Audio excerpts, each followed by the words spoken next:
Hello, truth seekers and light warriors and light bearers and all of the light things.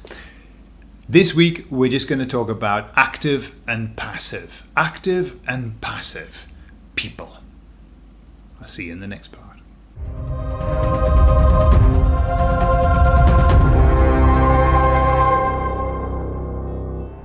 So, active and passive.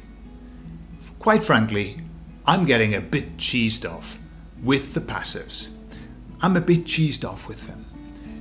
What do I mean by passive? Well, I believe that there are two ways of going through this life, two ways of walking through this life.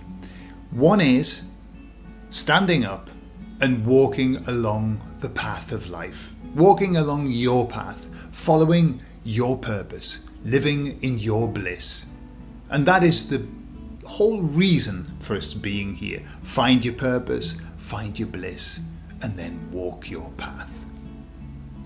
And then the other way is the passive, which is almost akin to you sitting in a wheelchair and shouting, "Push me along, please, push me along." Right?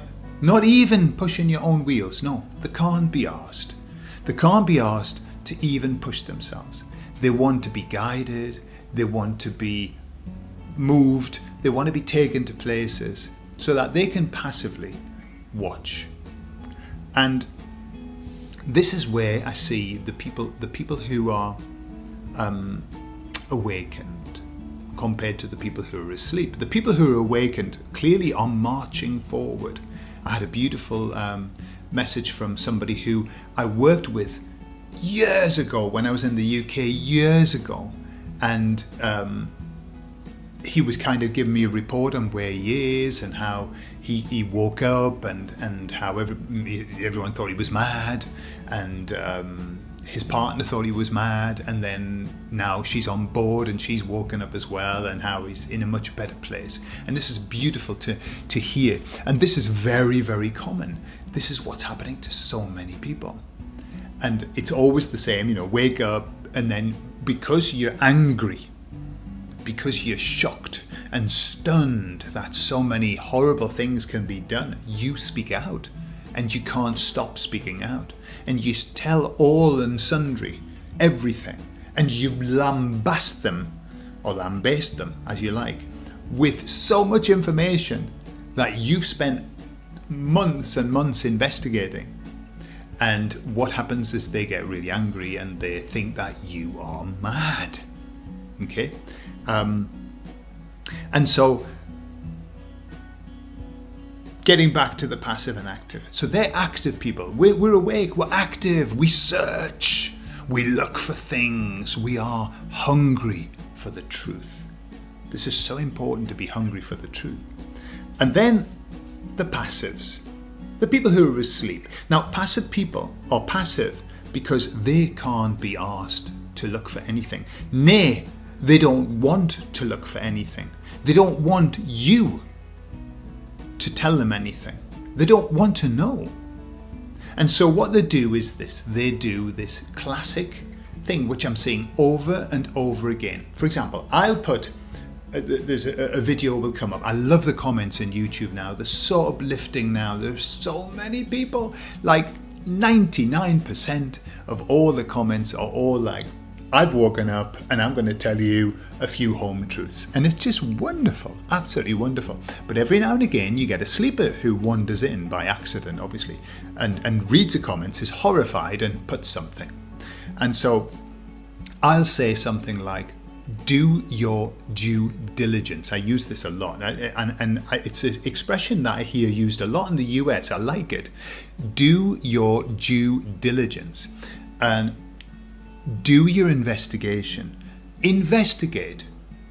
Don't be passive. Right? And what I mean by that is, I say to them, don't sit in your armchair allowing information to come to you. And I remember the comedian Eddie Izzard, he used to say he was a passive investigator. He would allow information to come to him. He wasn't an active investigator. Okay? Retrospectively, that's a shit system. It's an awful system. Why? Because then the people, you see, it wouldn't be a shit system if we lived in a beautiful world of good people. Because invariably good stuff would come to you anyway, because good people give good stuff. But no, we're living in a horrible, dark, filthy, disgusting, putrid, stinky, bubbling with awful.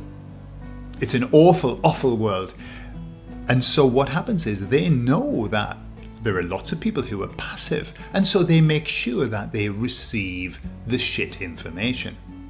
Okay, so passive is very bad, very bad. It puts you in a very, very bad position on the back foot. And so that's what I say to them. Don't be passive, be active. Look for information. Do not allow information to be given to you, especially by the black box. Yeah. And invariably they come back, right? I'll say something like this. The VIRUS has a survival rate of 99.7%.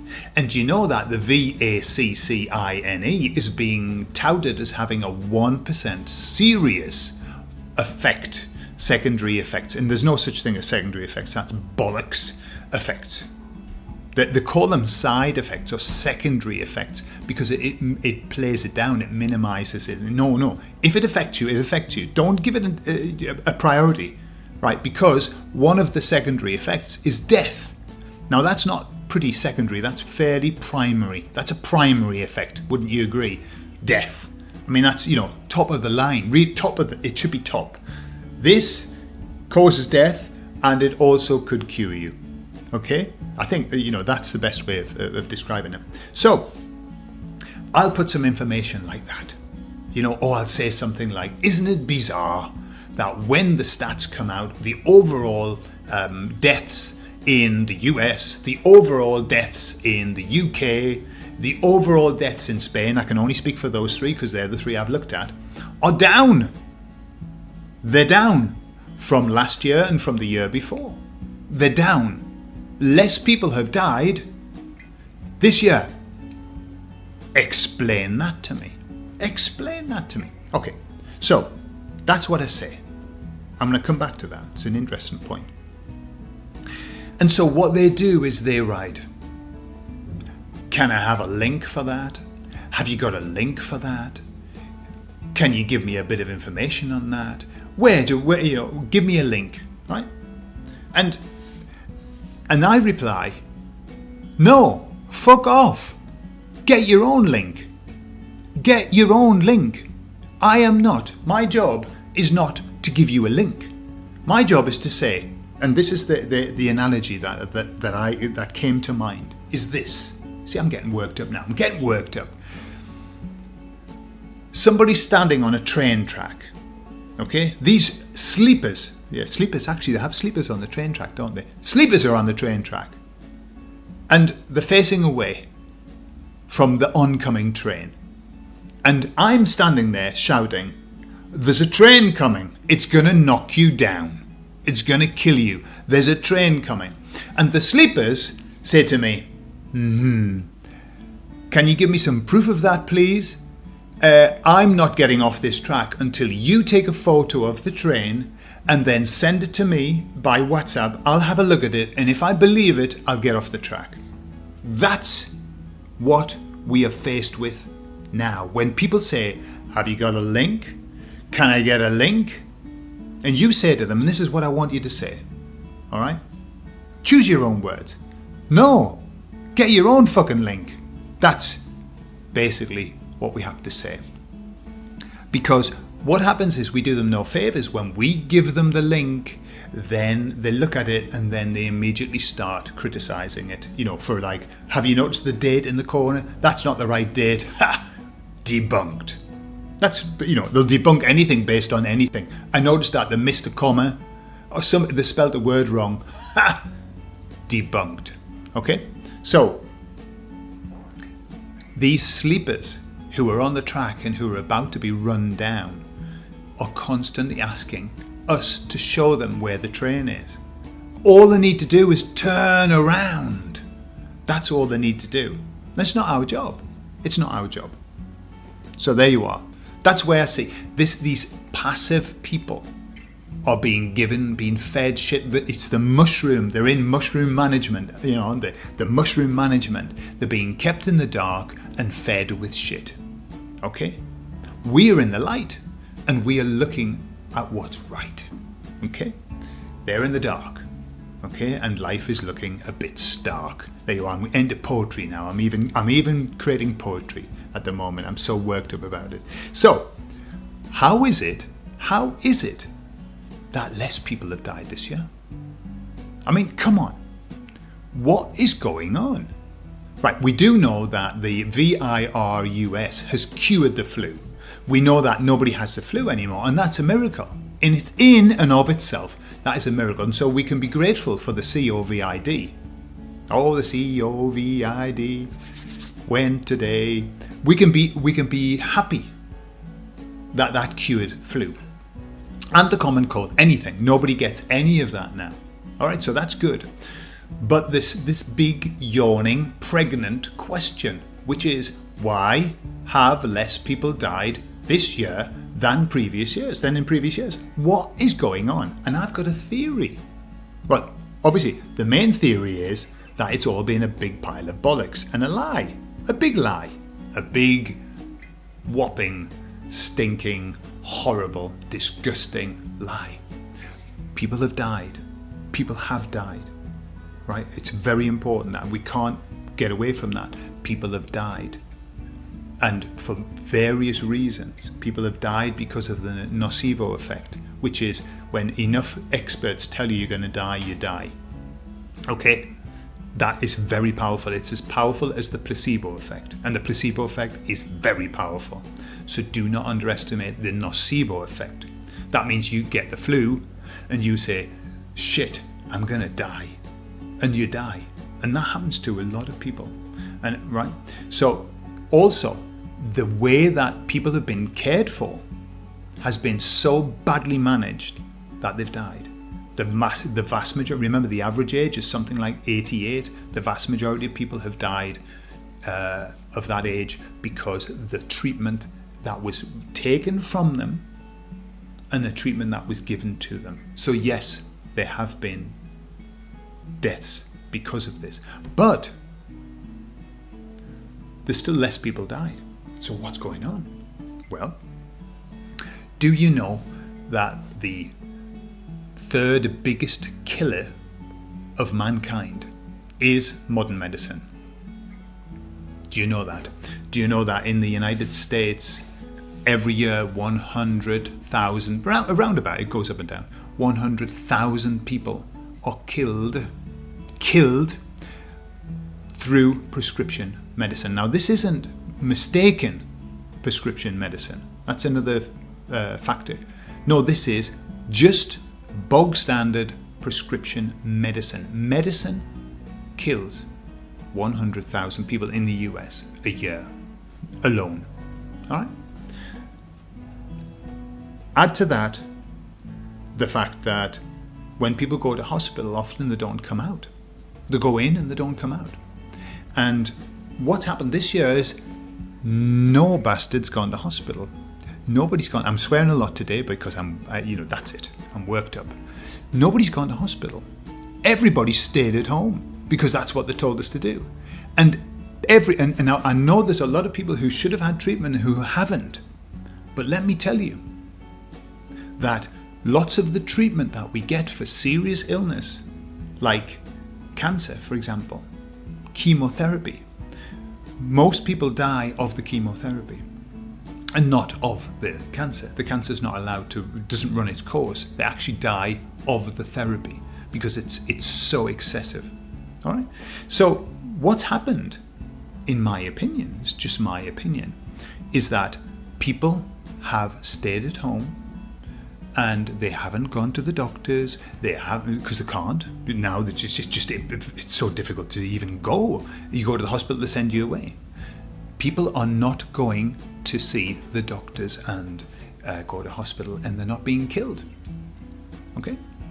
And that's a really bizarre reality, but it is a reality. It's the only one of the few explanations that seems to fit with the fact that less people have died this year than ever, than in a long time. Okay? And there's going to be a point. You see, or what they've done, they've co-opted the deaths. So people that would normally die have all been co-opted into the COVID. All right? But in truth, less people have died. So, what on earth do we need a VACCINE for? Eh? Why on earth do we need that? So, that's my theory anyway. I might be wrong, but there has to be an explanation of why there are less. And somebody's going to have to explain that officially. I remember watching a doctor, right? This doctor on the TV. It was just on a video. It wasn't on there. I wasn't watching the TV. And he said, yeah, flu's disappeared. And I think it might be something. It might have something to do with the COVID. And though you're telling me, of course it's got something to do with that. But he said, and maybe because of the way that's affecting our bodies, maybe it has taken away our capacity to have the flu. And I was thinking, are you a doctor or are you a stupid idiot? You know, who's paying you? Who's paying you to say these things? That the COVID has actually removed flu. It's like it's a really bad thing and it's a really good thing at the same time. I mean, come on. You know, and this is because we're awake, isn't it? That you listen to that and you go, well, I'm calling bullshit. I'm calling full bullshit. I'm going to ring the bullshit bell. But the passives go, eh? Look at that, eh? Hey, COVID cured flu. Hey, at least something good's come out of it. You know, and I can actually hear them saying it in my mind, and I want to slap them. So, if you are asked by a sleeper, to push them along in their wheelchair up the path of life, don't. Do not. Leave them stranded. Leave them there. So at some point, they've got legs. They can walk. They're just lazy bastards at the moment. And so you let them sit there and do their stuff. And at some point, they're going to have to stand up and walk. At some point, they're going to be slapped in the face by something, and it's going to get them to stand up and walk. But that's not our job. So don't worry about giving people links. Just say, no, get your own fucking link. I'll leave that with you, and I'll see you on Friday.